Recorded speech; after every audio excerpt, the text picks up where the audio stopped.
leaders, thanks for watching this Connect. I hope it helps you to prepare, especially to prepare your science experiment that you will be doing this week in our Summer of Science, which has been going along swimmingly well. So fun, lots of excitement in the building, so thank you so much for being so amazing.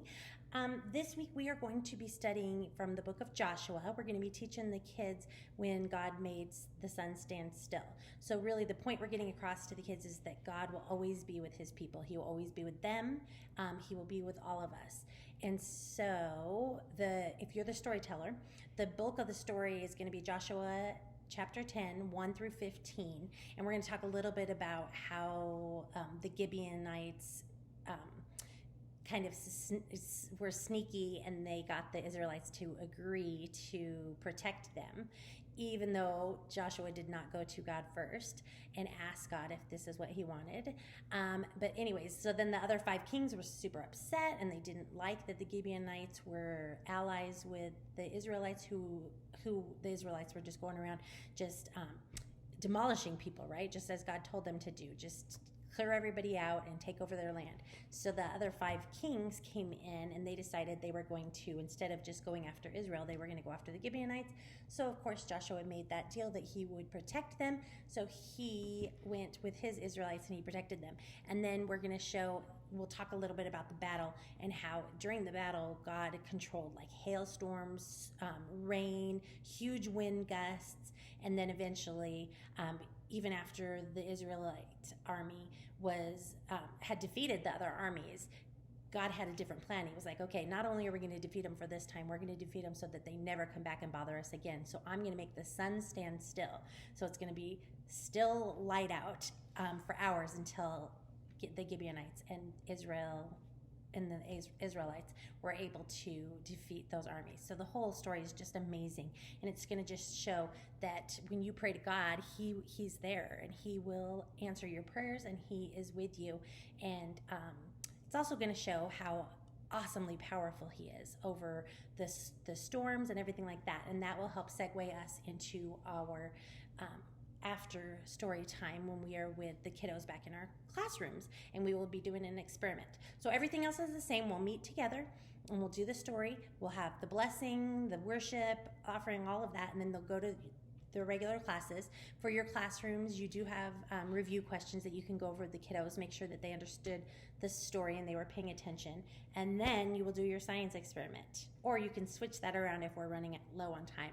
Never quite sure what we're going to do lately. So for your science experiment, you'll have 2 empty 2 liters of, just 2 empty 2 liters of nothing, of air.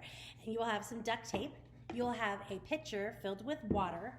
And then we were going to do glitter. Your curriculum says glitter, but I noticed that food coloring works better.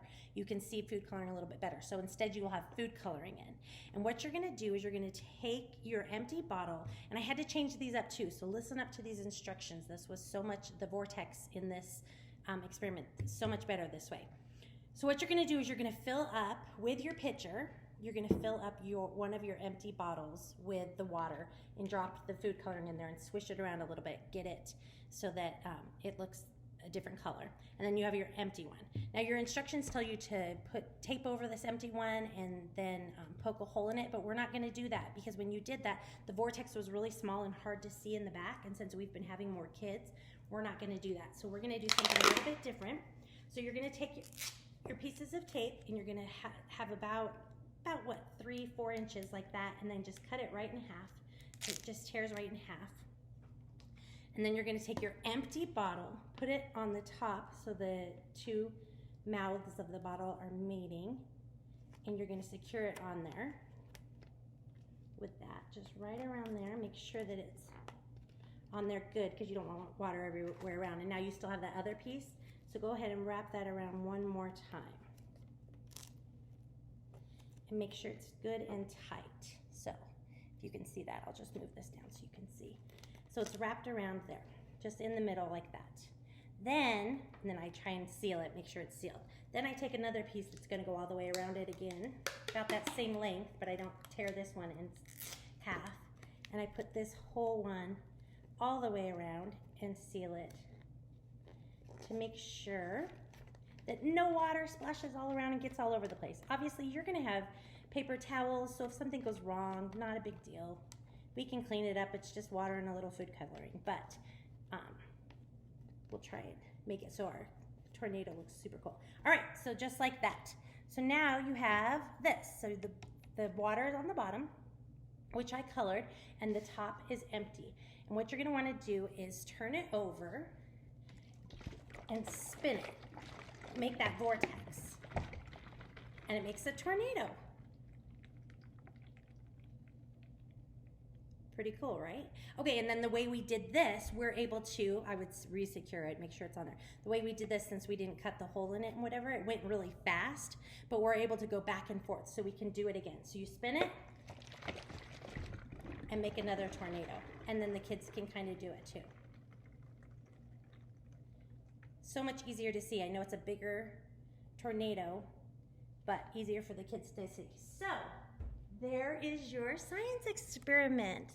And then, of course, you can pray with the kiddos, talk about how God is always with them and what they might need God to be with them for in these days and age. And you'll have your review questions, and you also have something that's going to highlight what we're going to be doing next week. So you can talk that over with the kids, and those who brought their Bibles can mark those with their bookmarks and be ready for the following week. So that's it. Thank you so much for watching this. I hope you guys are having so much fun with science, and we'll see you on Sunday. Thanks so much.